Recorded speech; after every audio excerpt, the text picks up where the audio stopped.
Hello everybody and welcome to the Tuesday edition of Video Clips. And first, I do get to engage in some shameless self-promotion here. Food over medicine, the conversation that could save your life, is doing really well. The sales are going up. And if you want an autographed copy, you can get one from our office. We have the books in the store now. And if you already bought your book, just bring it to the fall conference and I'll autograph it for you then. And if you are inclined to write something about it, put it on Amazon because it really does help move our rankings up and all that good stuff. So far, almost everybody's had great things to say about the book, and that's certainly gratifying for me. Just a couple weeks ago, I was in Portland, Maine, to sold-out crowds at Whole Foods and a sold-out showing of Forks Over Knives. Our certified facilitator up there, Chris McClay, really rocks. She organized lots of great events and lots of great excitement about the book.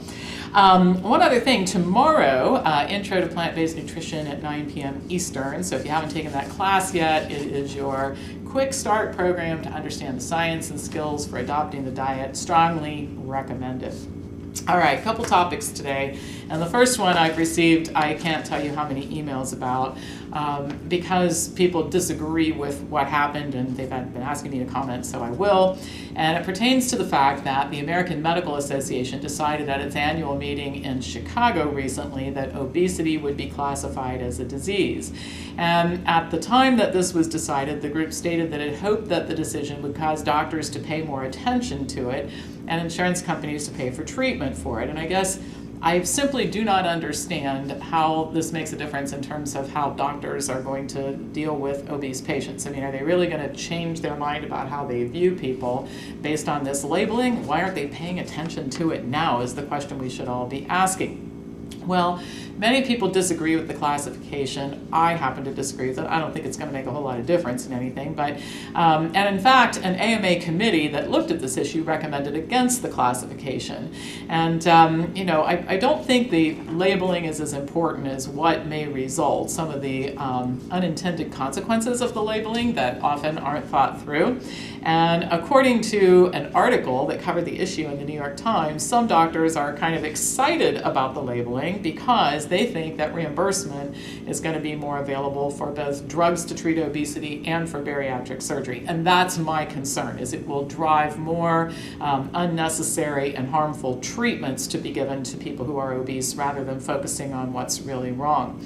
The Times article mentions 2 obesity drugs that haven't done very well, one of which hasn't sold well in part due to issues with reimbursement. The other issue with this drug is it causes birth defects, and I guess my question is, why are we so geeked up about making sure that people can be reimbursed for taking a drug that leads to birth defects when changing the eating habits is what they should be doing?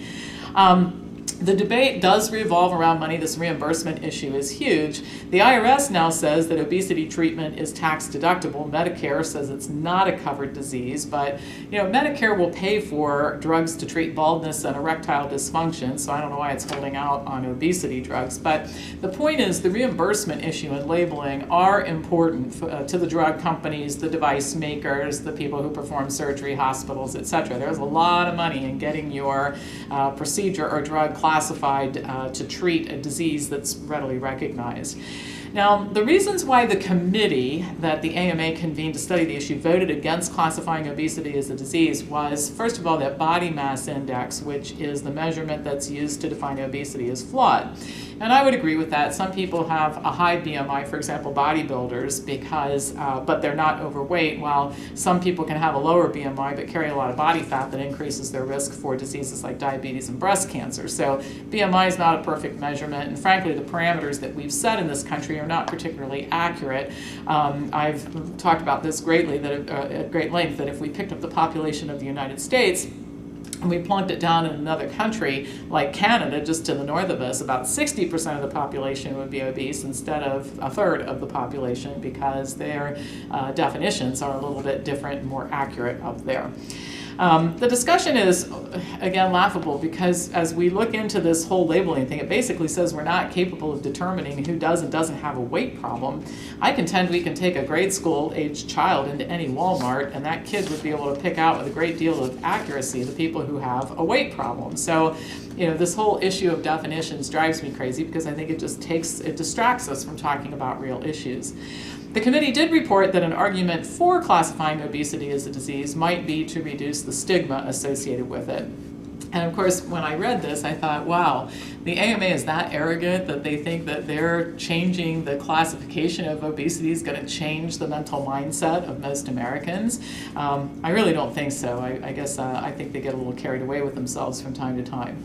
The committee went on to report, and I thought this was fabulous, there's widespread misperception that obesity is just the result of eating too much and exercising too little, while doctors, many of them, state that a lot of obese people just can't help themselves. And I guess the simple explanation for something is never the best one when it comes to healthcare. If we can think of some complicated issue that has nothing to do with common sense, that's usually where the medical profession takes us. It really is eating the wrong foods and not exercising enough, and it's easily fixable. In fact, other than the small percentage of people who have thyroid issues or some metabolic disorder, everybody that we put on this diet loses 2 to 3 pounds a week until they reach ideal weight with a great deal of predictability. So this problem does not need drugs and surgeries to fix it. The Times did insert some reason into the conversation, reporting that there are many people who disagree with the classification. I think this is a really good thing because it immediately takes a third of the population and makes them diseased. We label these people as diseased, and it's easier to suck them into the medical mill for drugs and surgery instead of focusing on diet and lifestyle. I do agree with that. In my opinion, the labeling of this whole thing is not the most important thing. What I found incredibly discouraging is that there was not much conversation, if any, at this meeting to talk about what do we do about it, dietary patterns that these people should adopt, how to incorporate this type of dietary advice into a medical practice and get it reimbursed, and other constructive solutions to the problem. I think that's the bigger issue, not the label that the AMA puts on obesity, is the medical profession just doesn't have very many bright ideas about how to fix it. It really is simple in terms of teaching people to eat differently and exercise. So anyway, I think we can look forward to lots more drugs being reimbursable, lots more bariatric surgeries.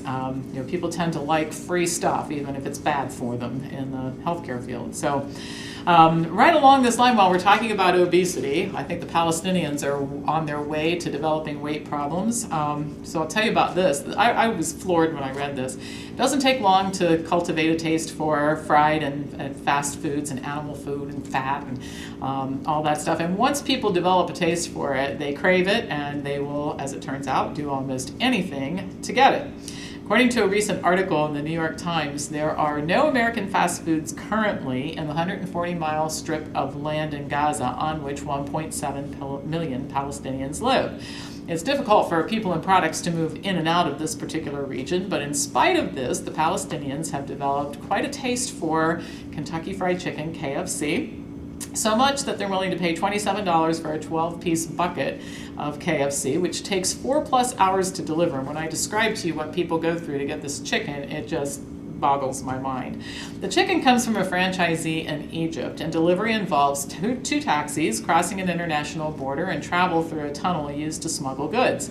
The KFC restaurant opened in 2011, and how the Palestinians have developed a taste for this stuff is, first of all, there's constant television advertising, and the other thing is some people can move freely in and out of the territory and they bring back chicken for the people to try, and they fall in love with it, of course, and then they want more. In spite of all the restrictions, a business has developed to deliver KFC goods to the Palestinian area. And one entrepreneur reported that he had recently delivered 100 orders of chicken, made $6 on each of those meals and profits, and that's actually quite a bit of money for people in that area. The process of getting the chicken into the restricted area is amazing. Here's how it was described. Orders are called into the restaurant, and then the money is wired to the restaurant's bank account. An Egyptian taxi driver picks up the food while a Palestinian cab driver drives to a checkpoint in Hamas. The guards there know him as the Kentucky guy. Calls are then made to figure out which of the tunnels have been cleared for delivery, because there's a lot of smuggling back and forth and terrorists, so it requires the cooperation of Hamas in order to get the chicken in. A person on the other side then is lowered 30 feet underground to a tunnel where he goes and picks up the chicken, then he loads it into his car and he takes it to another point where it's dispersed to a bunch of motorcycle drivers who then deliver it to the people who ordered it and collect the money. So I'm impressed with the amount of effort and expense these people are willing to invest to get fried chicken, and the interest is so strong that KFC now says it's opening a restaurant in this particular area. Let's think about what's going on here. First of all, couldn't we find something more constructive to do in this god-awful part of the world than feed them fried chicken so that they can fatten up and have all of our health problems? And I just have to say, I don't think if the Wellness Forum set up a stand in this particular area of Palestine and started offering tofu wraps and Dell's Big Green Salad, that the demand would be so high that people would be willing to pay $27 US for it and go through all of this to get it. So, boy, that fat pellet is compelling. And some of you have heard me talk about it, and Dr. Goldhammer and Dr. Lyle talk about the addictive properties of calorie-dense foods and fat and fried food. My gosh, is this a demonstration that that's actually the case? So anyway, I thought you would just enjoy that while we're on the subject of obesity. Here's a program that's sure to lead to more of it. So that's all for now. As usual, pass this on to anybody who you think would enjoy watching it.